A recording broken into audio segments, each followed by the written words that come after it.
હત્યારા તાંત્રિક બાદ હવે દુષ્કર્મી ભુવાના પાપનો પર્દાફાશ થયો છે। સુરતના પૂણામાં પરિણીતાએ ભુવા પર દુષ્કર્મનો આરોપ લગાવ્યો છે।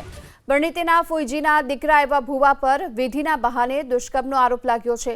ભોગ બનનાર પરિણીતાએ ભુવા વિરુદ્ધ કાપોદ્રા પોલીસ સ્ટેશનમાં ફરિયાદ નોંધાવી છે અને પોલીસે અમરેલી રહેતા ભરત કડવા કુંજડિયાની ધરપકડ કરી છે અને તમારે યોગ પાક્યો છે, તમારા ભાગ્ય ખુલી ગયા છે તેમ કહી ભુવાએ દુષ્કર્મ આચર્યું હતું।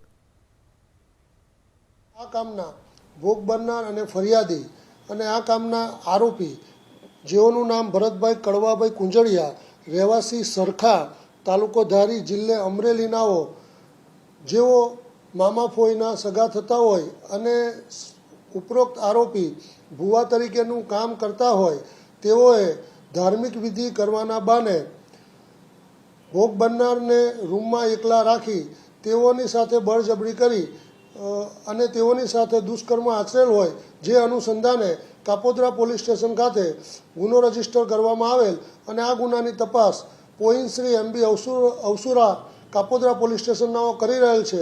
ઉપરોક્ત ગુનાના કામે આરોપી ભરતભાઈ કડવાભાઈ કુંજડિયાનાઓને આજ રોજ ધરપકડ કરવામાં આવેલ છે અને હાલ તેઓ પોલીસ કસ્ટડીમાં